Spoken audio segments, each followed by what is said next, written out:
चलो स्टार्ट करते हैं अभी।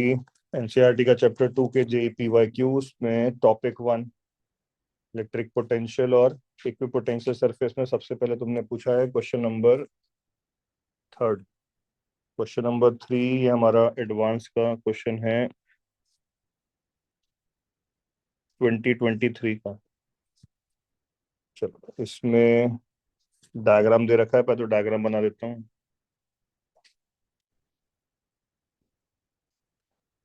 ये एक्स वाई प्लेन ड्रॉ करके दिखा रखा है। इस एक्स वाई प्लेन में एक डाइपोल रखा हुआ है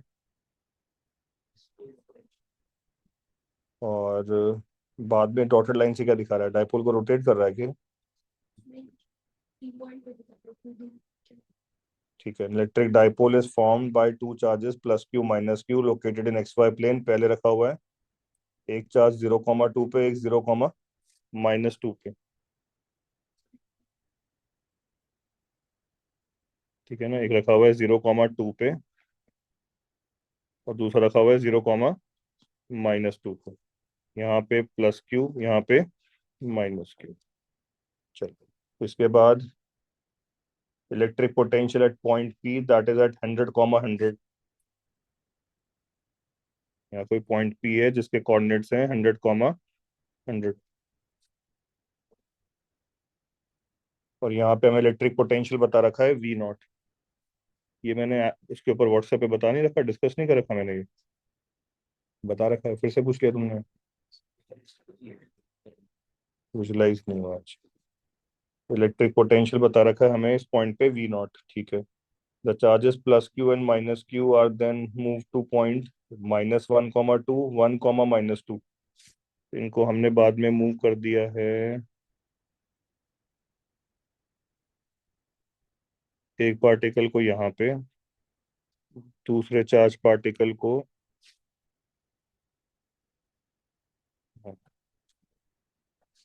क्या बताएं कोऑर्डिनेट्स इसके हमें, -1,2 और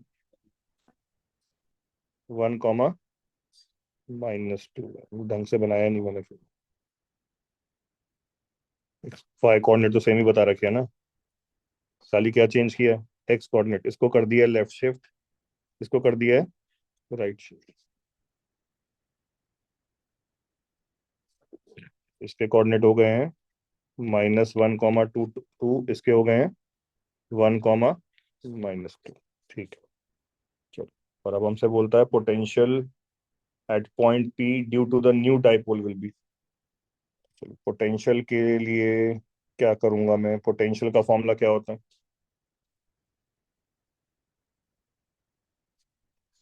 पोटेंशियल हमारे पास क्या एक्सप्रेशन होता है, KP cos theta bye R²।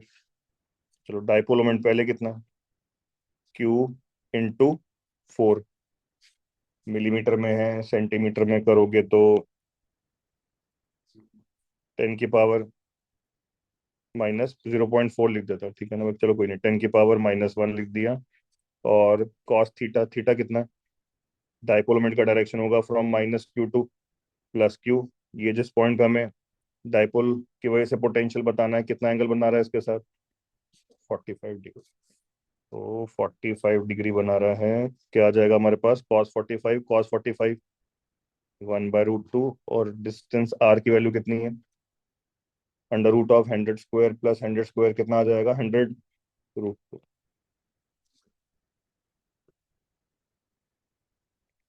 ठीक, डाली वैल्यूज। हम्म।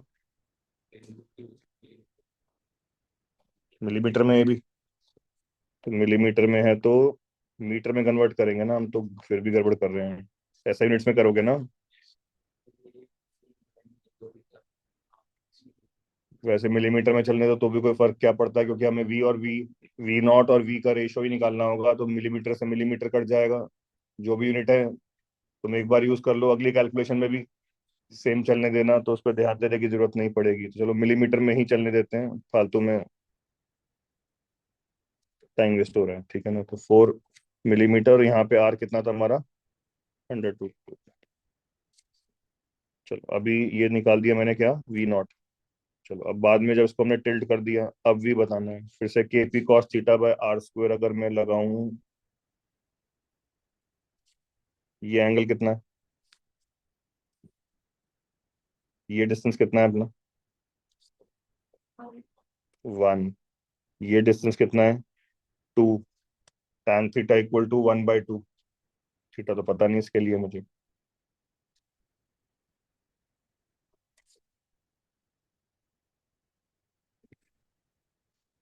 tan थीटा 1/2, तो ये 1, ये 2 और ये √5। चलो अभी थीटा के टर्म्स में चलते हैं। के पी, पी क्या हो जाएगा, क्यू इंटू डी। डी कितना हो जाएगा, तो बीच में सेपरेशन पहले कितना था, 4। अब कितना हो जाएगा,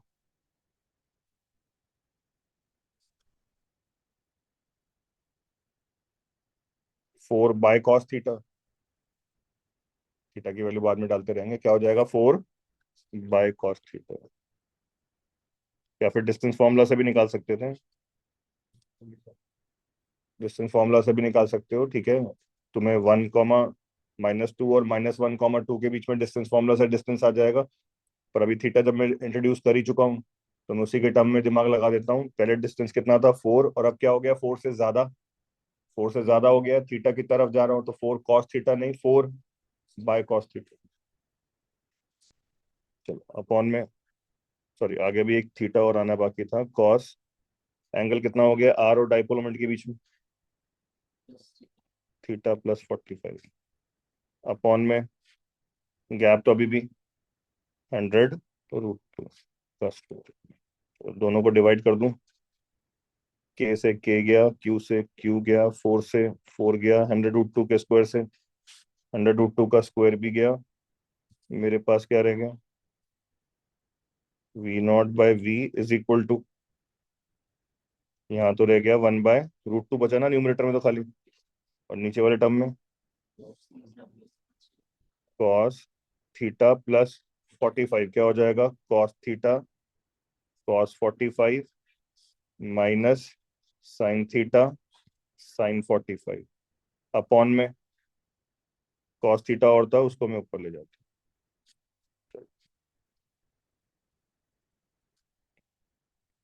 कैलकुलेशन ही आ गया तो, नहीं कॉस थीटा की वैल्यू यहाँ से निकालो, 2/√5, तो 1/√2 इंटू 2/√5।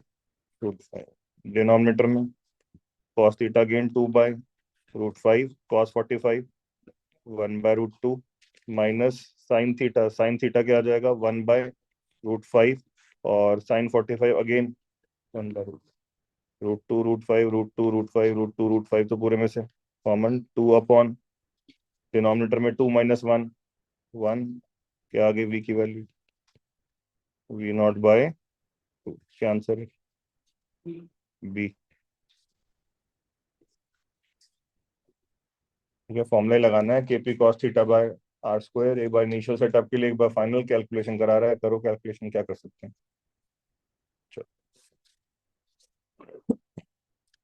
चलो question number 11। Question number 11, September 5, 2020, JEE mains का क्वेश्चन है। शिफ्ट 2, 10 इक्वल चार्जेस हैं, जिसमें से 5 प्लस क्यू और 5 माइनस क्यू हमने इक्वल एंगल्स पे रख दिए थे, तो मैंने स्टार्ट किया यहाँ से रखने। पहला प्लस क्यू, तो अगला माइनस क्यू, अगला प्लस क्यू, अगला minus, plus, minus, plus, minus, plus, minus. 5 plus q और 5 माइनस क्यू, 10 हमारे पास यहाँ पे चार्जेस हैं। हमें क्या बताना है, सेंटर पे पोटेंशियल बताना है और सेंटर पे इलेक्ट्रिक फील्ड। तो पोटेंशियल तो 5 प्लस क्यू चार्जेस की वजह से 5 टाइम्स +KQ/R, और माइनस क्यू चार्जेस की वजह से 5 टाइम्स -KQ/R। पोटेंशियल तो जीरो स्केलर क्वांटिटी है, सिंपल सम किया, कहानी खत्म।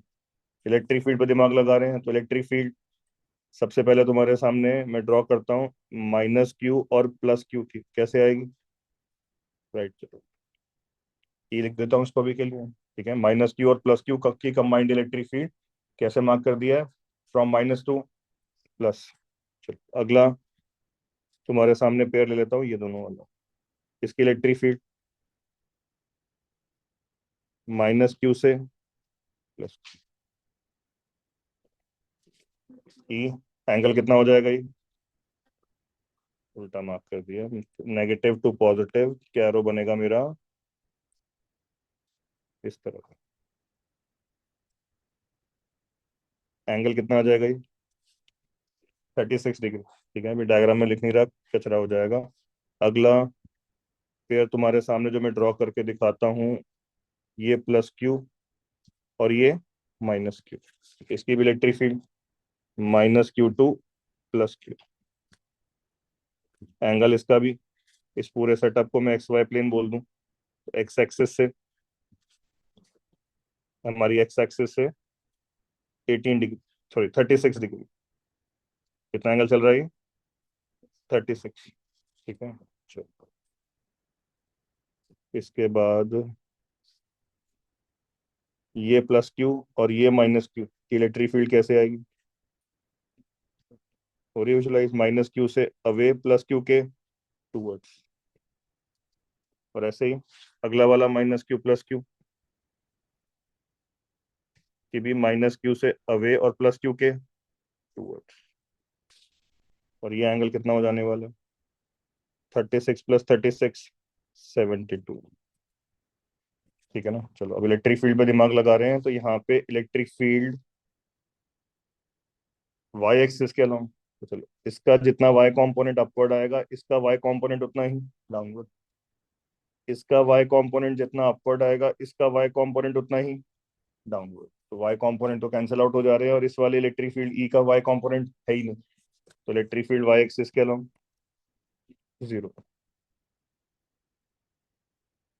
चलो वाई एक्सिस के अलोंग तो इलेक्ट्रिक फील्ड आ गई जीरो। एक्स एक्सिस के लॉन्ग दिमाग लगाएं, तो एक्स एक्सिस के लॉन्ग ये ई तो पूरा ही एक्स एक्सिस के लॉन्ग है। इन दोनों ई के कंपोनेंट कितने आएंगे? ये एंगल कितना बताया था मैंने? 72। एक्स एक्सिस के लॉन्ग इलेक्ट्रिक फील्ड एक ई वाला तो पूरा ही आ गया, बाकी दो ई तुम्हारे सामने जो सर्कल किए उनके ई कॉस 72, ई कॉस 72, कितना आ जाएगा? 2 ई कॉस 72। और इन दोनों ई का एंगल कितना ही? 36। 2 ई कॉस 36 लेफ्ट की तरफ आ रहा है, तो -2 ई कॉस 36। चलो इसके बाद तुमने बताया मुझे कॉस 36 की वैल्यू क्या बताई आपने? √5 + 1/4। और कॉस 72 की वैल्यू √5 - 1/4 डाल देते हैं।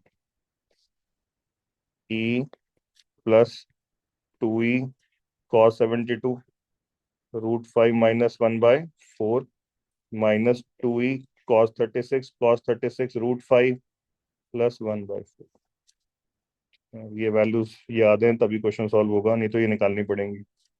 ठीक है, जिनकी ये याद है उनको निकालने में टाइम बचेगा। ई मैंने यहाँ पे कॉमन ले लूँ पूरे में से, तो 1 √5 - 1/4 अब इंटू 2 करो, क्या आ जाएगा? √5 - 1/2। और यहाँ पे भी माइनस लगा हुआ, सॉरी, -√5 + 1/2। कितना आ गया? √5/2 -√5/2 तो कैंसिल, क्या रह गया ब्रैकेट में हमारे पास?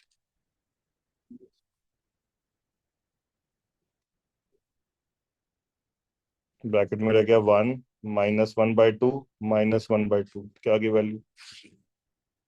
इलेक्ट्रिक फील्ड एक्स एक्सिस के अलॉन्ग भी जीरो, वाई एक्सिस के अलॉन्ग भी जीरो। तो नेट इलेक्ट्रिक फील्ड हमारी जीरो, पोटेंशियल जीरो हमने पहले चेक कर लिया था। क्वेश्चन नंबर कौन सा कर दिया हमने ये? 11th के बाद 24th। 2019 2020 के तुम जेई मेंस के क्वेश्चन देखोगे तो कैलकुलेशन ज्यादा मिलेगी। ठीक है, उस समय लड़ाई चल रही थी कि आईआईटी वालों का पेपर ज्यादा टफ है या मेंस वालों का, तो 2 साल इन्होंने काफी आपस में टसल किए। ठीक है ना। उसके बाद पता नहीं इनके शायद दिमाग समझ में आ गया, ये मेंस वालों ने फिर अपना लेवल थोड़ा सा कैलकुलेशन इजी कर दी। ठीक है, क्वेश्चंस तो चलो डिफिकल्टी लेवल जो कॉन्सेप्चुअली आप कितनी बढ़ा लो। मेंस वालों को दिखाना था कि हम आईटी के टक्कर का पेपर बना रहे हैं, तो 2019 और 20 के पेपर कैलकुलेशन बहुत होती थी क्वेश्चंस के अंदर, और तुम देख रहे हो इस क्वेश्चन में ट्रिग्नोमेट्री कुछ वैल्यूज हैं, याद है तो चलो आसान है, नहीं याद है तो इनको ढूंढने में अच्छा टाइम वेस्ट हो जाएगा। Question number 24।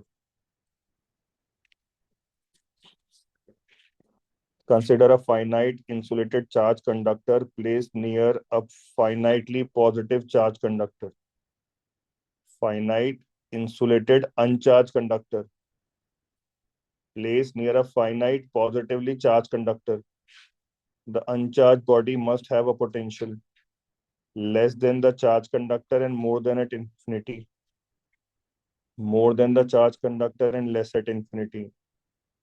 पहले तो सेटअप सुनाऊं, मैं तुम्हारे सामने दो बना रहा हूं मैं बॉडीज। एक अनचार्ज कंडक्टर है, इंसुलेटेड है। इंसुलेटेड होने का मतलब किसी के साथ भी कांटेक्ट उसका नहीं है, तो कंडक्टर कोई भी शेप का हो सकता है।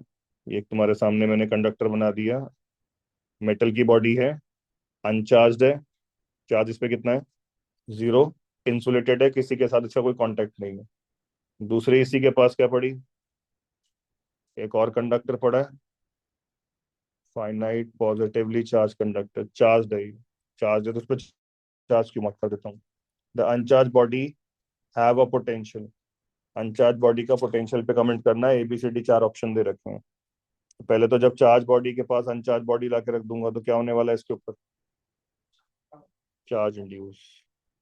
चलो अनचार्ज वाली बॉडी पे चार्ज मैंने पॉजिटिव मान रखा है, तो अनचार्ज वाली पे, चार्ज वाली पे पॉजिटिव दे रखा है ना इसने, सॉरी पॉजिटिव दे रखा है, तो अनचार्ज वाली के पास वाले सरफेस पे नेगेटिव चार्ज इंड्यूस, दूर वाले पे पॉजिटिव चार्ज। और अब पोटेंशियल अनचार्ज बॉडी का बताना है।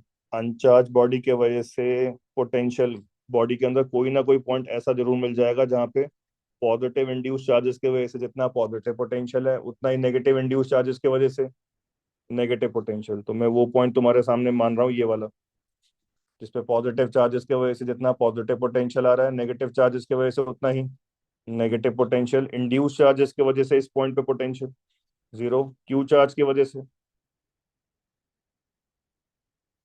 कुछ ना कुछ पॉजिटिव पोटेंशियल। ठीक है, जो ये क्यू वाला चार्ज है पॉजिटिव चार्ज है, आर दूरी पे पोटेंशियल, इसकी वजह से कैसा मिलेगा हमें, पॉजिटिव। तो तुम्हारे पास जो ये पी पॉइंट है, इस पे पोटेंशियल लिख रहा हूँ मैं due to charge q, P पे पोटेंशियल लिख रहा हूँ due to induced charges, net potential आ जाएगा ना पी पॉइंट पे। और पी पॉइंट मैंने चूज ही ऐसा किया है कि इंड्यूस चार्जेस की वजह से पोटेंशियल कैसा हो जाए, जीरो। जितना पॉजिटिव इंड्यूस चार्ज की वजह से पॉजिटिव, उतना नेगेटिव इंड्यूस चार्ज की वजह से नेगेटिव। और अब क्यू चार्ज की वजह से पोटेंशियल खाली लेना रह गया, और क्यू चार्ज पॉजिटिव चार्ज है तो उससे आर दूरी पे उसकी वजह से पोटेंशियल हमें कैसा मिलेगा, पॉजिटिव। तो नेट पोटेंशियल पॉजिटिव। और ठीक है, ये तुम्हारे सामने जो मैंने बॉडी ले रखी है, हमने कंडक्टर है, कंडक्टर के अंदर इलेक्ट्रिक फील्ड क्या होती है, जीरो। इलेक्ट्रिक फील्ड जीरो तो dv by d r zero, dv by d r zero, तो पोटेंशियल कॉन्स्टेंट। तो जो नेट पोटेंशियल तुम्हारे सामने मैंने अभी पी पॉइंट पे डिस्कस कर दी है, अंदर तुम कोई भी और पॉइंट ले लो, हर पॉइंट पे पोटेंशियल क्या मिलेगा, सेम। पूरी की पूरी इस जो अनचार्ज वाली इंसुलेटेड हमारी चार्ज बॉडी थी, कंडक्ट अनचार्ज बॉडी थी, कंडक्टर जो था, इसके पोटेंशियल पी पे पॉजिटिव, तो अंदर लाई करने वाले सारे पॉइंट पे पॉजिटिव। चलो तो अब ऑप्शंस पढ़ना चालू करते हैं। Less than the charge conductor and more than at infinity, सही लग रहा है। चार्ज कंडक्टर का पोटेंशियल ऑब्वियसली उसकी वजह से उसके सरफेस पे हमें ज्यादा मिलेगा, उससे दूर जाने पे उससे कम मिलेगा। तो हमने ये पी पॉइंट पे जो पोटेंशियल चार्ज बॉडी की वजह से निकाला है, ऑब्वियसली चार्ज बॉडी का पोटेंशियल अपने खुद के चार्ज की वजह से खुद के सरफेस पे ज्यादा, दूर जाने पे उससे कम ही होगा।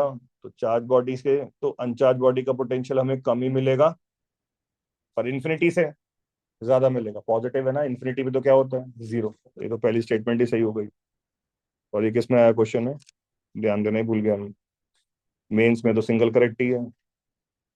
पढ़ू क्या आगे वाले option, 23 April 2013।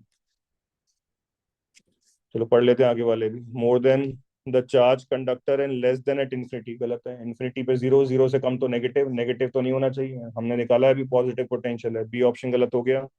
C option, more than the charge conductor and more than at infinity, charge conductor से ज्यादा तो नहीं हो सकता, चार्ज कंडक्टर से दूर जा रहे हो तो उसकी वजह से पोटेंशियल हमें कम ही मिलेगा, ये भी गलत हो गया। Less than the charge conductor and less than at infinity, फिर से लेस देन इन्फिनिटी, इन्फिनिटी पे जीरो, जीरो से कम नेगेटिव, नेगेटिव तो नहीं आ रहा है तो पॉजिटिव आ रहा है, तो कौन सा ऑप्शन सही है? ए ऑप्शन है यार। आया समझ में, आया कैसे किया? चलो 24 के बाद 29। हाँ बेटे, कोई नहीं, निकल जाते हैं। तुम्हारी भी है क्या? क्वेश्चन नंबर 29, कोई नहीं, मैं रिकॉर्ड कर रहा हूँ, रिकॉर्डिंग शेयर कर। 29 क्या दे रखा है? A charge plus q is fixed at each of the point x naught, 3x0, 5x0 up to infinity. और ऐसे चार्ज माइनस क्यू फिक्स कर रखे हैं, 2x0, 4x0, 6x0 up to infinity. हमें क्या बताना है? गेट करो। हमें क्या बताना है?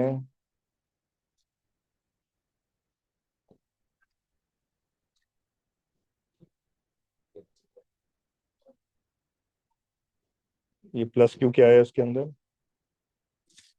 मैं एक सेकंड, क्वेश्चन बीच में मिस कर गया। Here x naught is positive constant, take electric potential at a point due to a charge capital q at a distance r from it to be capital q by 4। अच्छा, formula बता रहा है potential का, ये तो हमें पहले ही पता होता है कि अब टाइम बर्बाद किया इसमें।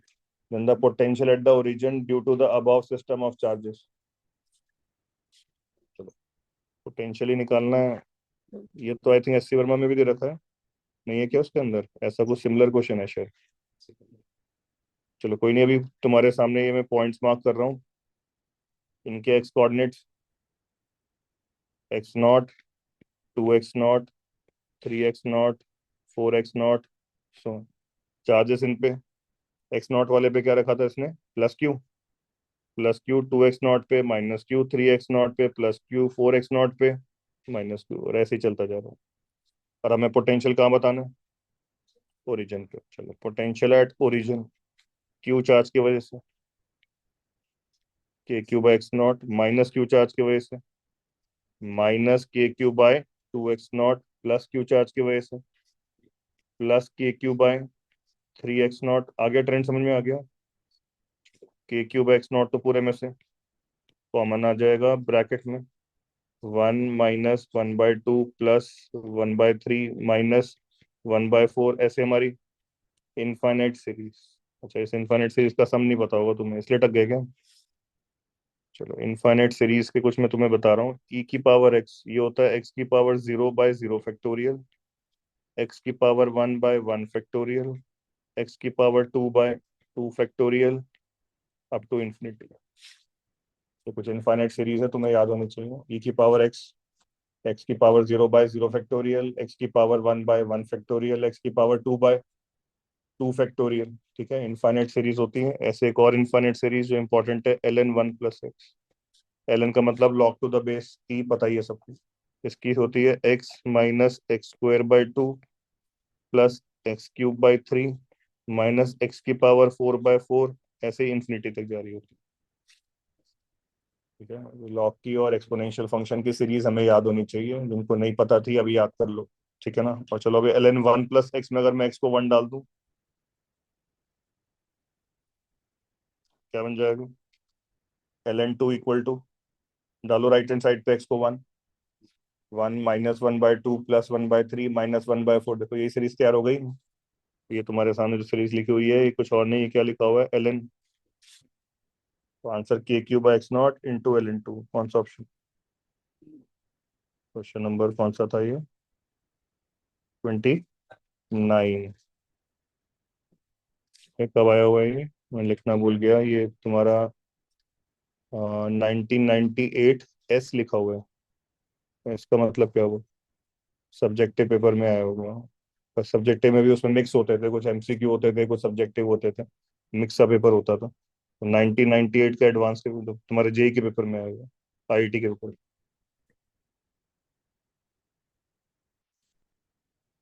जहाँ तक मुझे याद आ रहा है 1998 वाला पेपर 200 नंबर का था।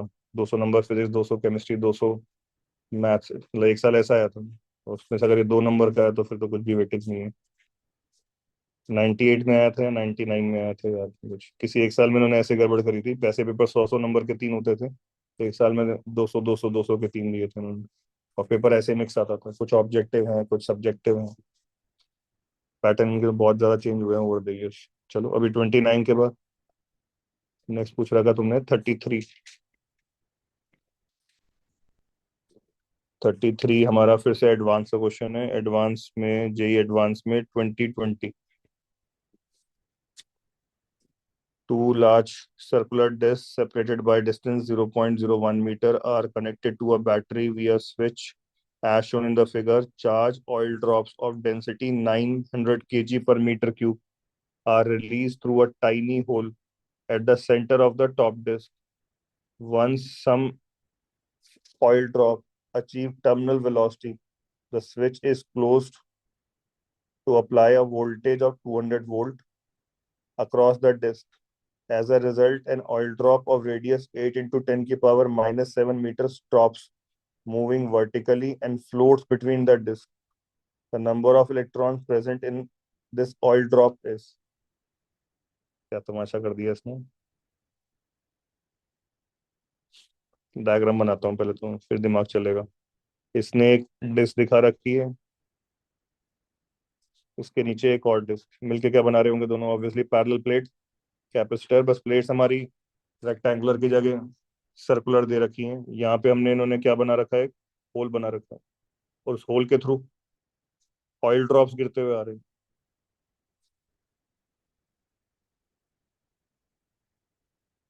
और गिरते गिरते वो क्या अचीव कर ले रहे हैं, टर्मिनल वेलोसिटी। तो क्वेश्चन नंबर 33 ये रहा। ये टर्मिनल वेलोसिटी अटेन कर रहे हैं डिस्क में एंटर करने के बाद या डिस्क में एंटर करने से पहले।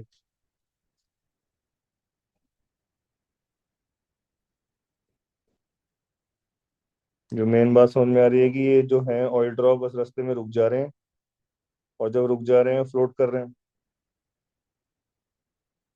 इक्विलिब्रियम में आ गए हैं, जब इक्विलिब्रियम में आ जा रहे हैं किसी न किसी तरह, जब भी इक्विलिब्रियम में आ गए और फ्लोट करना चालू कर दिया, उस समय कौन कौन से फोर्स लग रहे होंगे, उस समय तो विस्कस फोर्स लगना बंद, खाली क्या लग रहा होगा, mg डाउनवर्ड। और क्या लग रहा होगा, क्यूई अपवर्ड। और दोनों एक दूसरे को बैलेंस। तो चलो जब फाइनल इक्विलिब्रियम आ गया है, मैं उससे पहले क्या हो रहा है दिमाग नहीं लगा सकता। टर्मिनल वेलोसिटी के लिए मुझे कोई भी डेटा प्रोवाइडेड नहीं है, तो टर्मिनल वेलोसिटी तो मुझे ढूंढने की जरूरत भी नहीं है। पहले ही एक्सेलरेट हुआ है, बाद में इलेक्ट्रिक फील्ड की वजह से रिटार्ड हुआ है, और बीच में कहीं जाके प्लेट्स के बीच में फ्लोट करने लग गया है। जब फ्लोट कर रहा है कोई ड्रॉप, तो ये ड्रॉप है मान लो, ये फ्लोट करने लग गया, तो उस समय इस पे क्या लग रहा होगा, mg डाउनवर्ड और क्यूई अपवर्ड। mg और क्यूई को बैलेंस कर दूं,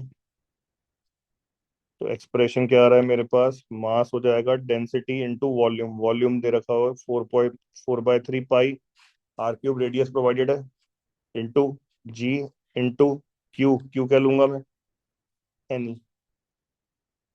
इस ऑयल ड्रॉप पे कितने इलेक्ट्रॉन्स हैं, वो नंबर ऑफ इलेक्ट्रॉन्स हमें बताने हैं ना। नंबर ऑफ इलेक्ट्रॉन्स मैंने एन मान लिया, तो चार्ज कितना हो जाएगा, एन ई। और into electric field capital, capital E को भी मैं लिख देता हूँ। प्लेट्स के क्रॉस पोटेंशियल डिफरेंस कितना मेंटेन कर रखा है, वोल्टेज हमने बैटरी के लगा दी है वी, प्लेट्स के बीच में सेपरेशन है डी, तो इलेक्ट्रिक फील्ड बीच में कितनी आ गई होगी, v by d. Electric field is equal to d v by d r. Plates के बीच में यूनिफॉर्म इलेक्ट्रिक फील्ड होगी, तो पोटेंशियल डिफरेंस प्लेट्स के बीच में वी, सेपरेशन बीच में डी, तो कैपिटल वी बाई डी मेरे पास इलेक्ट्रिक फील्ड आ गई। तो डालो वैल्यूज, डेंसिटी बताना, 900 केजी पर मीटर क्यूब, 4/3 पाई r क्यूब में r, 8 into 10 की पावर माइनस 7 का क्यूब। जी की वैल्यू कोई बताइए इसने, 10 बता रखी है। बहुत बढ़िया। एन तो हमें निकालना है, इलेक्ट्रॉन का चार्ज 1.6 into 10 की power minus 19, potential difference 200, plates के में सेपरेशन 0.01 मीटर। बस एन निकालना है तो क्वेश्चन खत्म हो गया। मजा ही नहीं आया, मुझे लगा कुछ दिमाग लगवाएगा, लगवाया ही नहीं। टर्मिनल वेलोसिटी अचीव हो रही है, बाद में रिटार्ड हो रहा है, मेरे को लगा पूरा प्रोसेस एनालाइज करवाएगा, कुछ नहीं करवाया, पूरे प्रोसेस के लिए कुछ वैल्यूज ही नहीं दे रखी थी। सीधा मुझे फाइनल स्टेट पे जाना पड़ा, इक्विलिब्रियम में फोर्सेस बैलेंस, जब हमारा ये ऑयल ड्रॉप हवा में फ्लोट कर रहा है तो mg downward is balanced bye qe upward, उसी से क्वेश्चन खत्म हो गया। ठीक है, तो तुम 2020 का क्वेश्चन देख रहे हो, एडवांस वाला आसान है, मेंस वाले ने ज्यादा कैलकुलेशन करा रखी थी। तो ऐसे ही हुआ था 2020 में, लोग बता रहे थे मेंस का पेपर ज्यादा मुश्किल लग रहा था एडवांस का, उसके बाद ज्यादा आसान लग रहा था। देखो 2 साल यही तमाशा चला। चलो अभी कौन सा पूछा हमने, नेक्स्ट कौन सा, 42। चलो 42, 42 कहाँ है, 41 के बाद तो 45 आ गया। अच्छा, ये गलत लिखा हुआ है ना, क्वेश्चन नंबर 45 से 46 नहीं, 42 से 44 के लिए पूछ रहा है ना ये। ठीक है, पैराग्राफ दे रखा है पहले तो क्वेश्चन में, 2 point charges -q + q/√3 are placed in the x y plane at origin 0,0 and point 2,0 respectively as shown in the figure. मैं फिगर बना दूं, तो पहले तो ये एडवांस में आया क्वेश्चन है, क्वेश्चन नंबर 42 तुमने जो पूछा है एडवांस में, क्वेश्चन 2021 में। चलो डायग्राम दे रखा है, पैसेज देके उसका डायग्राम, डायग्राम में हमारे पास यहाँ पे एक -q चार्ज दिखा रखा है, यहाँ पे एक +q/√3, और यहाँ पे एक स्फीयर ड्रॉ करके दिखा रखा है। डायग्राम में तो कुछ और नहीं। चलो ये एक्स एक्सिस, ये हमारी 2 point charges -q and +q/√3 are place in the x y plane, one is at origin and the other is at point 2,0। एक ओरिजिन पे रखा हुआ है, दूसरा 2,0।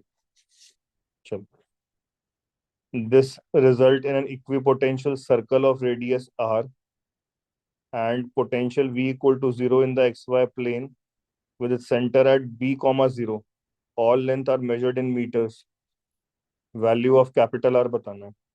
यहाँ पे एक इक्विपोटेंशियल सर्कल बन गया है रेडियस आर का, ये तुम्हारे सामने ड्रॉ करके दिखा रखा है, जिसका सेंटर कहाँ पे बता रखा, b,0। रेडियस कितना बता रखा, आर। क्वेश्चन के पहले पार्ट में हमें आर ही बताना है, तो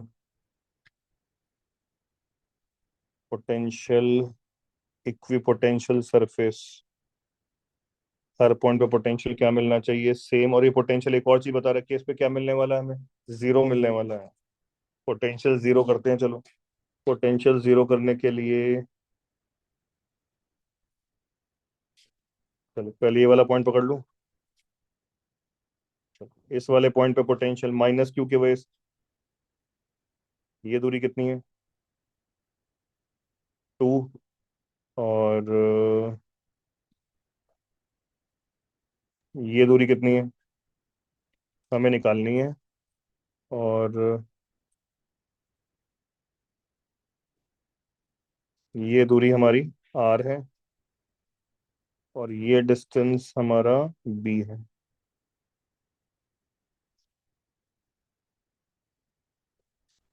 b - r हो गया ना,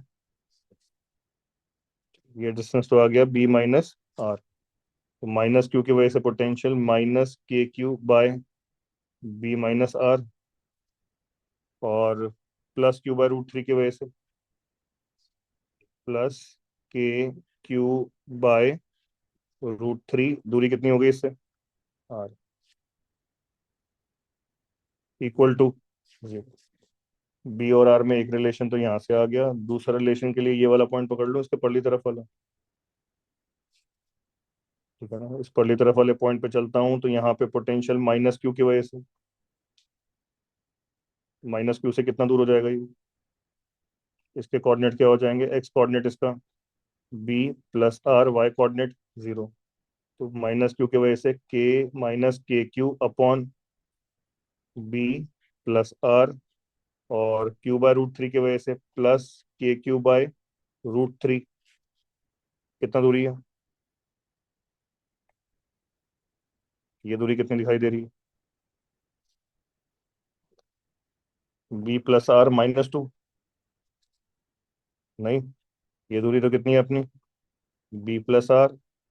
ये डिस्टेंस कितना है अपना? √2। तो ये कितना रह जाएगा? B+R।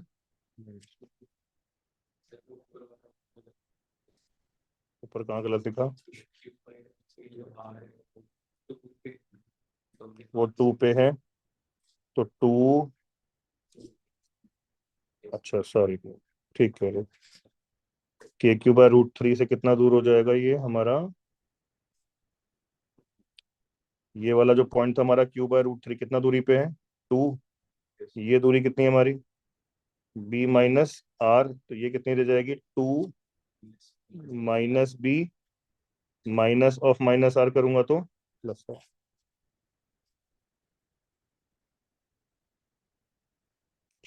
कितनी इक्वेशन आ गई? दो। कितने वेरिएबल? दो। B और R सॉल्व करके निकालोगे, तुम्हारा 42 और 43 दोनों सॉल्व हो जाएंगे। ठीक है, कैलकुलेशन ही है। एक बार लेफ्ट वाला पॉइंट पकड़ लिया, एक बार राइट वाला पॉइंट पकड़ लिया, इक्विपोटेंशियल सरफेस पे पोटेंशियल दोनों पे हमें सेम मिलेगा। क्वेश्चन में बता रखा है पूरे सरफेस पे पोटेंशियल कितना है? 0। बस इक्वल टू 0 रख के दो इक्वेशन बन गई हमारे पास B और R में। दो वेरिएबल B और R एक एक करके निकाल लो। कर लोगे कैलकुलेशन तो आगे। ठीक है, कैलकुलेशन जाएगी अभी आगे। चलो इसके बाद कौन सा? 48, 49 पैसे जगह भी? ये अलग अलग है। वो एक साथ पूछ रहे हैं तुमने, मुझे लगा फिर से पैसेज तो नहीं है। Question number 48।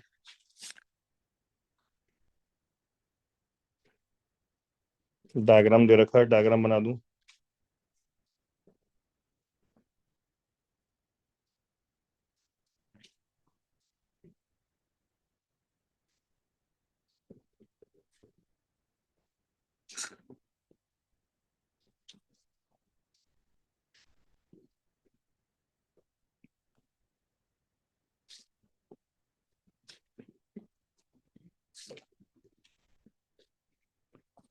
हम्म खेलने बैठ गया हूं।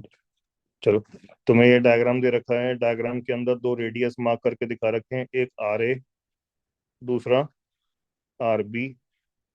इस वाले रीजन को इन्होंने शेड करके दिखाया हुआ है। चलो, इस पे A लिखा है, इस पे B। डायग्राम बना दिया, मैं क्वेश्चन रीड करता हूँ। In the figure, the inner shaded region A represent a sphere of radius 1 metre. RA हो गया हमारा 1 metre, within which the electrostatic charge density varies with radial distance r from center as kr, फिर k is positive. ठीक है, obviously तुम्हारा जो ये sphere दिखा रखा है k पॉजिटिव है, तो उसमें पॉजिटिव चार्ज भरा हुआ है। डेंसिटी यूनिफॉर्म नहीं है, नॉन यूनिफॉर्म है। क्या दे रखी है? Rho is equal to kr। In the spherical shell B of outer radius RB, the electrostatic charge density varies as rho B is equal to 2k/r।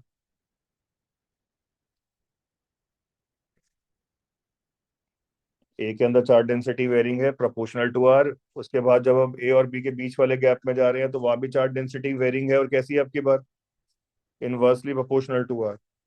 Assume the dimensions are taken care of, all physical quantities are in SI units, which of the following statement is are correct? तो question का पहला statement है, advance में आया question है पहले तो ये।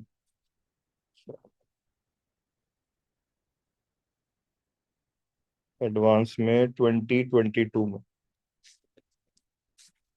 if RB is equal to √3/2, then electric field is zero everywhere outside B। RB is equal to √3/2। ये तो गंदी कैलकुलेशन करवाएगा यार।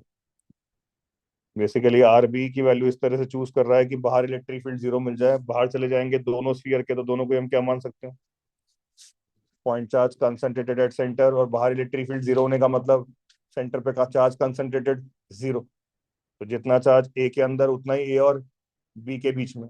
चलो, ए के अंदर x दूरी पे dx थिकनेस के छोटे छोटे एलिमेंट्स इमेजिन करो, क्या मिलेगी इलेक्ट्रिक फील्ड?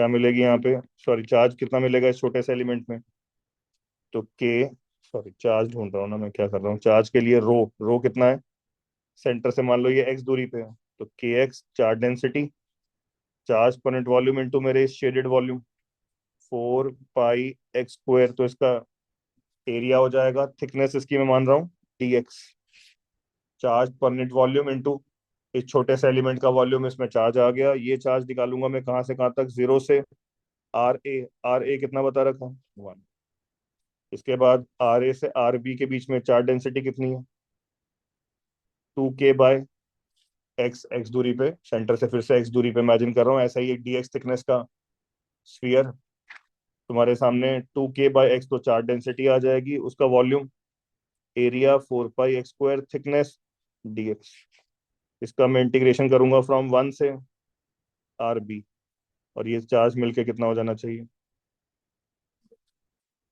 0।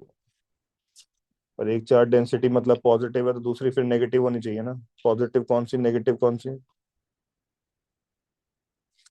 जैसे दोनों ही पॉजिटिव बता रखी है हमें।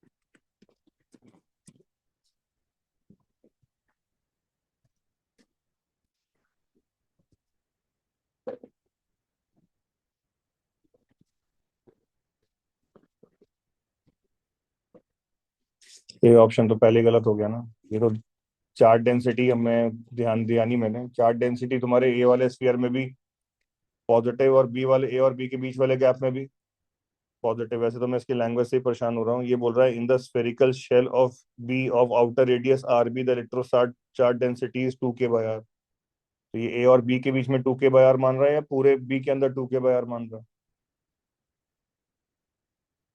आ रही मेरी दिक्कत समझ में आ रही है, लैंग्वेज में मैं बार बार बोल रहा हूँ ए और बी के बीच में 2 k बाय आर, ये क्वेश्चन की लैंग्वेज में ऐसा बोल ही नहीं रहा है, ये कह रहा है बी के अंदर 2 k बाय आर, अब पूरे बी के अंदर 2 k बाय आर या ए और बी के बीच में 2 k बाय आर, तो आफत खड़ी कर रहा है मेरे लिए।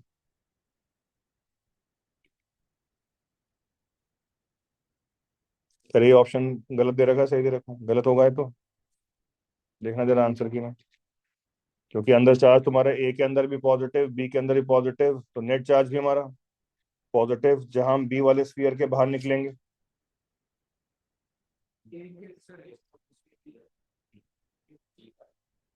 फिर ए वाला क्यों गलत हो गया समझ में आ रहा है, जहां दोनों स्फीयर के बाहर निकल गए क्या मान लेंगे, point charge concentrated at centre, दोनों पे चार्ज डेंसिटी क्या बता रखी है, पॉजिटिव, तो नेट चार्ज कंसंट्रेट सेंटर भी पॉजिटिव, इलेक्ट्रिक फील्ड जीरो, तो मिल ही नहीं सकती बाहर, ठीक है ना, तो ए ऑप्शन तो मैं वैसे कॉमन सेंस से ही जीरो मतलब गलत बता सकता हूँ, जीरो पॉसिबल ही नहीं है।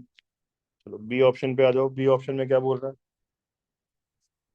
if RB is equal to 3/2 then electric potential just outside B is K by epsilon naught, just outside निकल जाएंगे, जस्ट बाहर, जस्ट बाहर कितना पोटेंशियल मिलेगा, फिर से जस्ट बाहर निकल गए तो क्या मान लेंगे, सारे चार्ज को हम कंसंट्रेटेड एट सेंटर, पोटेंशियल क्या आ जाएगा, K Q by RB, just बाहर निकले ना बी से जस्ट बाहर, तो कितना हो जाएगा K Q by RB, और इसकी वैल्यू ये क्या बता रहा है, K बाय, ये के और के गड़बड़ कर रहा हूँ मैं, दोनों सेम नहीं है, इलेक्ट्रोस्टैटिक, ये जो क्वेश्चन में के दे रखा है इस वाले के को लिख रहा है ये, तो मैं इसको के लिखता ही नहीं हूँ, इसकी वैल्यू डाल देता हूँ, सीधा क्या लिख देता हूँ, 1/4 और क्वेश्चन के अकॉर्डिंग जो हमें क्वेश्चन में के दे रखा है उसके टर्म में पोटेंशियल आ रहा है K/ε0, ठीक है ना, तो हमारे पास यहाँ पे एप्सिलॉन से एप्सिलॉन कैंसिल, और चार्ज की वैल्यू क्या आ जा रही है, 4 पाई K R B, और क्वेश्चन में आर बी इसने क्या दे रखा है ऑप्शन में, 3/2, 3/2 डालूंगा तो 3 × 4 12, 12/2 6 पाई K, करी कैलकुलेशन फॉलो, तो टोटल चार्ज के लिए तो तुम्हारे सामने मैं एक्सप्रेशन लिख ही चुका हूँ, एक्सप्रेशन के अकॉर्डिंग हमें टोटल चार्ज कितना चाहिए, 6 पाई K, ठीक है, इंटीग्रेट करोगे और इंटीग्रेट करके 6 पाई के आ रहा है नहीं आ रहा है, तुमने चेक करना है। अगर आ गया तो ऑप्शन सही है, और नहीं आया तो ऑप्शन गलत है। ठीक है, तो 4 पाई के x square into x x cube D x का इंटीग्रेशन क्या हो जाएगा, एक्स की पावर 4/4, और लिमिट डाल दूंगा तो 1/4 प्लस 2 के 4 पाई। तो कांस्टेंट इंटीग्रेशन से बाहर एक्स स्क्वायर अपॉन में एक्स, एक्स डी एक्स का इंटीग्रेशन x² 2। आर भी हमें क्वेश्चन में कितना बता रखा, 3/2, तो 3/2 एक्स डी एक्स का इंटीग्रेशन x² 2 आएगा ना, माइनस लोअर लिमिट डालूंगा तो 1 का स्क्वायर/2। देखो क्या बनता है, इक्वल टू 4 से 4 गया, क्या आ गया अपने पास, पाई के। यहाँ पे 2 से 2 चला गया, 3/2 का स्क्वायर 9/4 -1, 9/4 -1/4, सॉरी -1 क्या हो जाएगा, 5/4, 5/4 इंटू 4, 5 कितना आ गया, 5 पाई के आ गया ना, इक्वल टू 6। बी ऑप्शन सही होगा। आया समझ में, आ गया। कैलकुलेशन है, हर ऑप्शन अपने आप में क्वेश्चन बन के आ रही। क्वेश्चन का C part, if R B is equal to 2 then the total charge of the configuration is 15 pi k. कर लोगे फिर से, आपकी बार आरबी की वैल्यू 2 डाल के फिर से कैलकुलेशन करनी है, देखना ऑप्शन बैठता है नहीं बैठता है। क्वेश्चन का D option, if R B is equal to 5/2 then magnitude of electric field just outside B is 13 pi K epsilon naught. Just बाहर निकलोगे क्या मिलेगी, इलेक्ट्रिक फील्ड। सारा चार्ज हमने अगर क्यू सेंटर पे कंसंट्रेट मान लिया तो k³ बाय आर बी का स्क्वायर, और आर बी इन्होंने कितना बता दिया है, 5/2, तो k³ अपॉन 5/2 का स्क्वायर 25/4, कितना आना चाहिए क्वेश्चन में, 13 पाई के/एप्सिलॉन नॉट। और फिर से ये के वाली कंफ्यूजन क्रिएट हो रही है, मैं इलेक्ट्रोस्टैटिक्स में जब के लेते थे उसको पहले यहाँ पे क्या लिख देता हूँ, 1/4 पाई एप्सिलॉन नॉट। 4 पाई से 4, सॉरी 4 से 4 कैंसिल हो गया, अपने पास क्या आ जाएगा, चार्ज की वैल्यू 25 इंटू 13 पाई स्क्वायर के बाय में एप्सिलॉन नॉट कट जाएगा, एप्सिलॉन नॉट से एप्सिलॉन नॉट कट जाएगा सब, एप्सिलॉन नॉट से एप्सिलॉन नॉट तो कट। तो फिर से तुमने इंटीग्रेट करना और चेक करना है कि चार्ज, अगर हम इंटीग्रेशन की लिमिट डालते हैं 0 से 5/2 तो ये चार्ज आता है नहीं आता। हाँ वैसे दिख रहा है इसमें पाई स्क्वायर आ रहा है, और हमने देखा जो भी आंसर आएगा उसमें पाई आएगा, पाई स्क्वायर तो आ ही नहीं सकता, तो ये ऑप्शन तो हमें पहले ही दिख रहा है गलत होने वाला है। तो हमने एक इंटीग्रेशन किया उससे तो समझ में आ ही गया, जो भी आंसर आएगा उसमें पाई का तो पावर क्या होने वाली है, 1। इस डी ऑप्शन के लिए पाई की पावर क्या होनी चाहिए, 2। इंटीग्रेट करके पाई की पावर 2 तो आने वाली नहीं है, तो आगे कैलकुलेशन करने की जरूरत ही नहीं है, ये तो दिख रहा है पॉसिबल नहीं है, डी ऑप्शन गलत हो गया। ठीक है।